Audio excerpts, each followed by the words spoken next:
Live.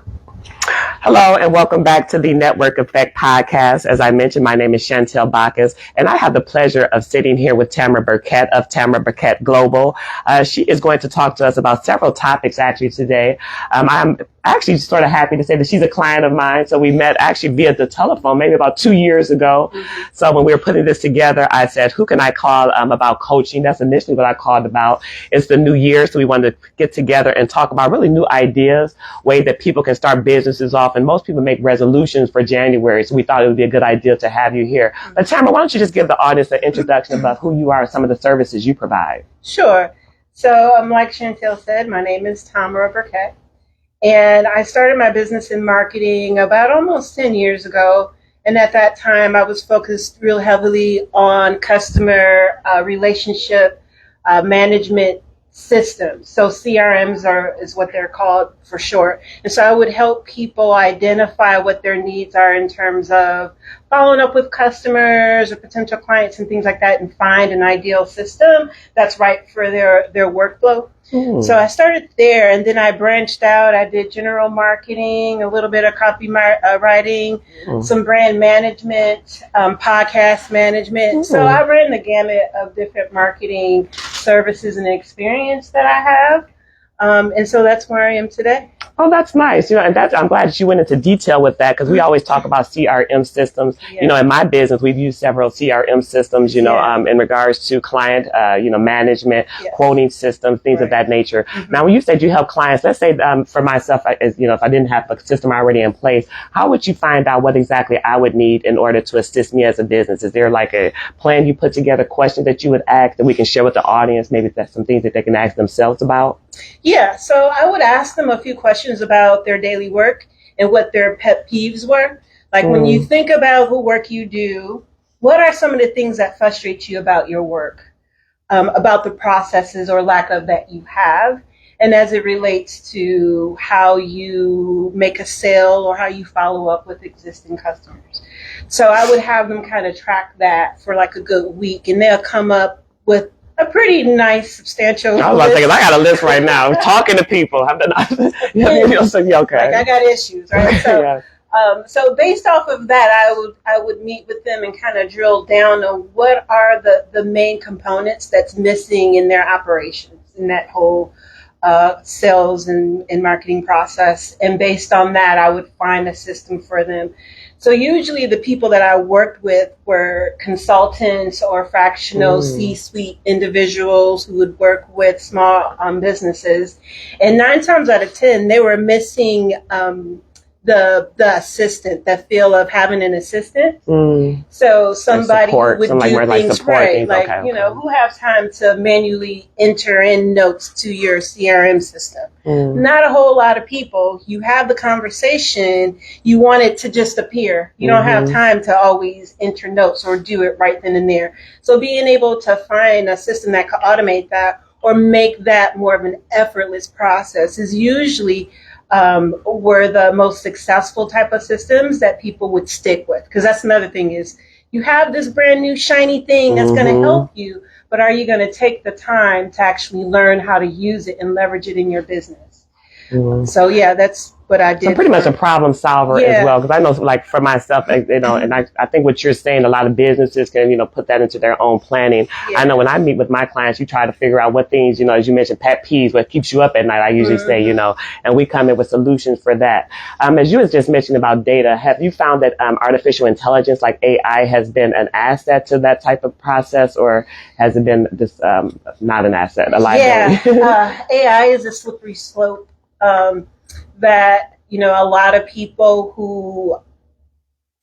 who are already in that kind of technical field, there's automatically like that feel of that threat of something's going to take over or something's going to do something to impact my life on a negative tip. So, there are some issues with AI depending on what software or platform that you're dealing with. Like ChatGPT is one of the most commonly used. There are a lot of issues with that platform. They don't always produce the outcomes and the content and thing that you're interested in. So there's some work around there.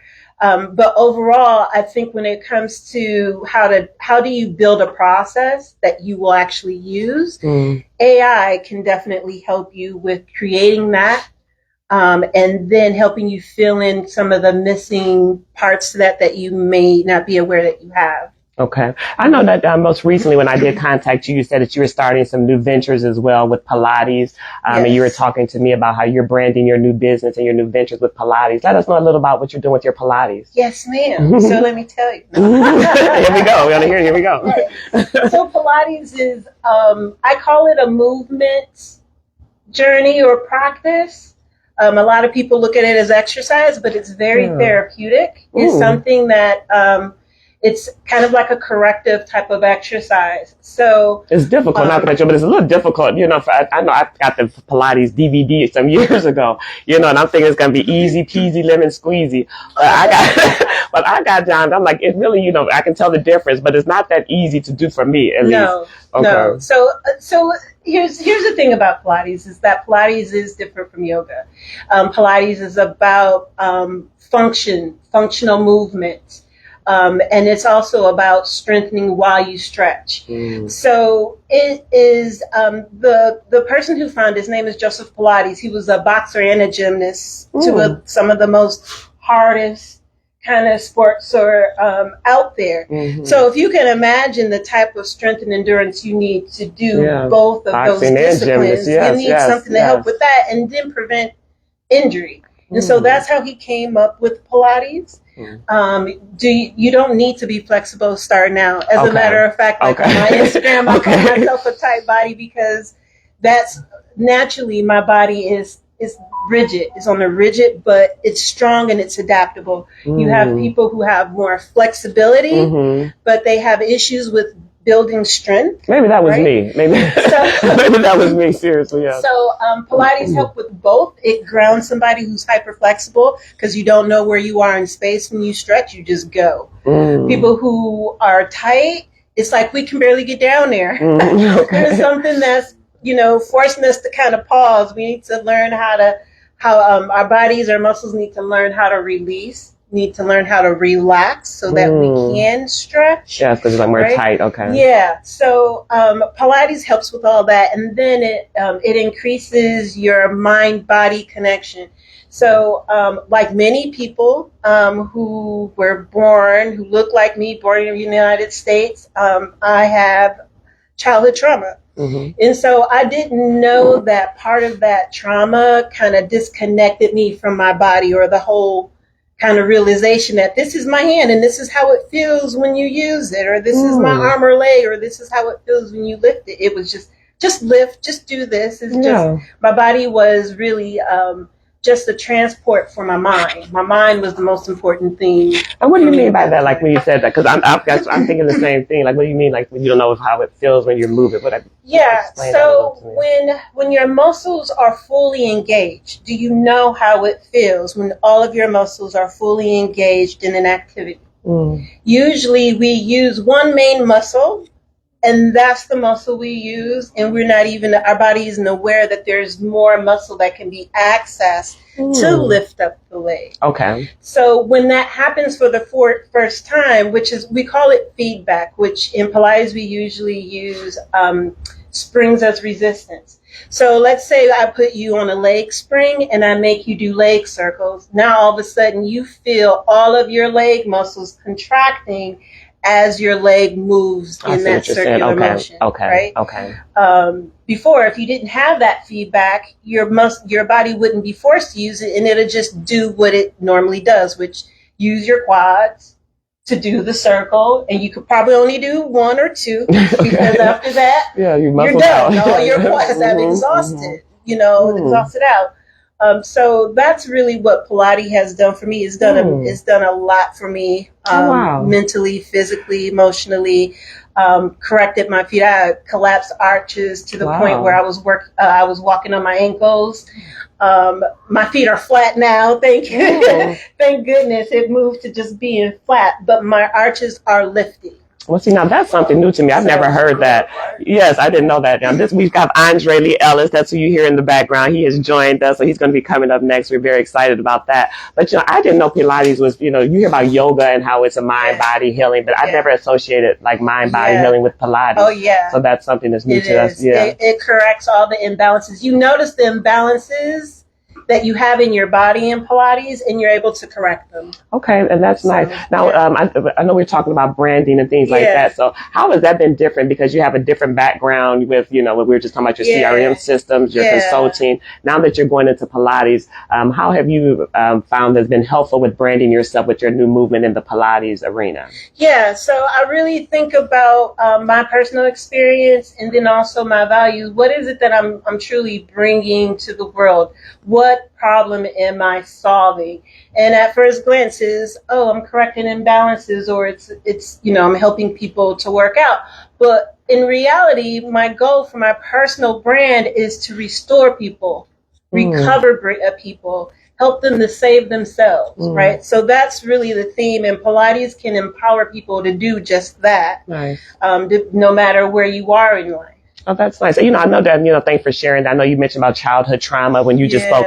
Last month we had Patrice Macbeth of Macbeth Consulting here. She's a, licensed therapist. And we really touched on some different things with childhood trauma, and we had an artist here, Therese Burke. She was very helpful. She shared some of her things. And Tiffany Roker, she came and spoke about that as well. Because I think, as you mentioned, like a lot of people, I don't know many people that probably have not had childhood trauma at to one degree or next, another, some may be more extreme than others. Like you said, with this Pilates, that has assisted with that as well, as far as that's really it's part of who I am at this point. It's a practice that I will have for the rest of my life, and I teach right now to make sure that I keep up with my practice and continue to learn and just to share it with others, because I feel like our community needs Pilates more than what we may have previously needed. So it's important to share that awareness and to help people know that there's something out there. There's an alternative option. Now, you said for your class, is it open to the public? Are they private classes? Like, how do you do your work? So there are a couple things. So I teach at a studio out in Brookfield called Absolute Pilates. So for anyone who wants like a private class, or they want to do a duet, like bring their friend, maybe like 4 or 6 of y'all that want to do it together. Okay, how many of us want to do?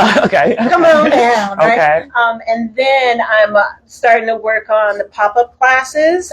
There's this device called the OOV that really kind of works with the body through the nervous system. It corrects dysfunction just through working on the device. Is pretty cool. So I'm looking at different venues where I can do pop-up classes so people can come and try it. Yeah, well, that's something new that we could probably be interested in putting together. Maybe that's something we can put together, have Patrice Macbeth come as well, get all of us ladies together. 2025, we said, especially as Black women, we have to focus on us. We did a lot in the past. It's time to focus on us. I think that would be a great asset. So I do thank you for that. But we do want to make sure that we can brand. Is this something that you want to share your contact information if anyone is interested in calling you about doing a duet or a pop-up shop? Yeah. You can always call me. My phone number is 414-803-9689. You can text me like, yo, I heard your podcast. And, mention us, the network effect. Right. And then I'm on Instagram. My handle is Tight Body T. Again, Tight Body. Okay. I forgot. I was like, go girl. Okay. Yes, get there. So you can look me up there, and I'm posting some different things on there. On a consistent basis. So Tight Body T, just straight. Okay, with the T, not T-E-E, just T. Right. Okay, sounds good. Well, I thank you so much, Tamara, right? Yeah. Okay, I want to make sure I say your name correctly, for joining us today. As I mentioned, I appreciate your business. Thank you for your support with our business, too, and coming out today, because I know you're pretty busy. So please, we're going to have you on our invitation list to come back for Mindful Mondays, too. The Mindful Mondays, it starts in April through October. We have a new list we're putting together of different industry specific that we're going to be speaking about, and we're going to do, once again, we're going to have professionals come in to speak on those different industries. We're going to have a free wine tasting as well. So if you do have some ideas about industries that you'd like to learn more about, feel free to put them in the comments. We're coming back with Terry Robinson of American Sharma. Him and his wife, Jennifer Johnson Robinson, have been guests on Mindful Mondays in the past. So they're going to come and share their experience, as well as some things that are going on for their business. CBD is a healing, we found out it's a healing I guess I'll say additive.